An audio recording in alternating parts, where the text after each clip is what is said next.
I mean, let's face it, we know that the Florida market as a whole, but particularly Southwest Florida, accelerated too rapidly during the pandemic surge.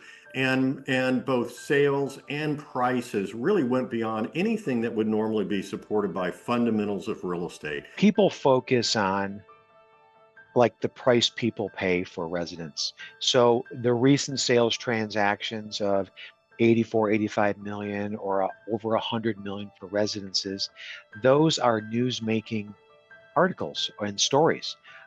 And Naples is an area that has homes, has locations that offer that. I'm Budge Huskey. I'm the Chief Executive Officer of Premier Sotheby's International Realty. Our home office is based in Naples, Florida. I'm the Senior Vice President here at Kolter Urban. We're a large real estate development company. Southwest Florida, as most people know, was one of the areas during the pandemic which accelerated at a phenomenal pace. And this was true of all of Southwest Florida, from Naples, Gulf, Cape Coral, Fort Myers, everywhere. And during that period of time of approximately 2 years, but if you even go back a couple before that, what you found is that housing values increased by approximately 75%. That's true in Cape Coral. So what happened is, when there was so much demand pulled forward, and then the combination of hurricanes and just the natural relapse as far as buyer demand, what happened is that pullback caused a reduction in overall prices in the market. So that occurred. In Cape Coral, as an example, prices declined by 10% year over year, which is a pretty significant amount. But if you look at the big picture, what you realize, it's only those individuals who would have purchased real estate in the last couple of years that if they sold today, they would be underwater in terms of their mortgages.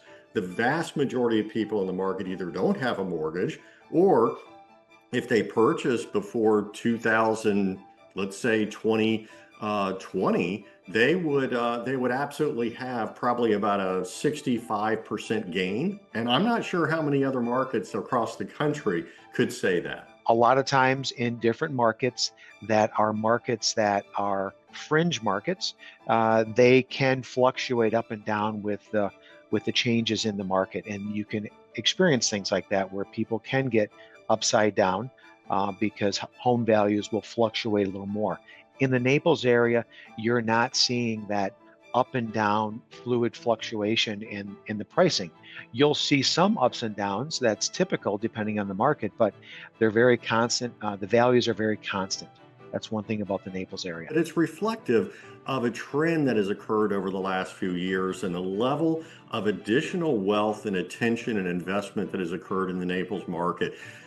It's just a matter of kind of the evolution, with older product being torn down on the waterfront, and in its place has really now become significant luxury projects. There are condominiums, in this particular case, luxury condominiums that start in the 30 million range. There are some that have sold as high as 70 million, and we have single family properties that have sold for over 200 million in the market. So Naples has kind of found its place on the national and international stage as a true destination for wealth.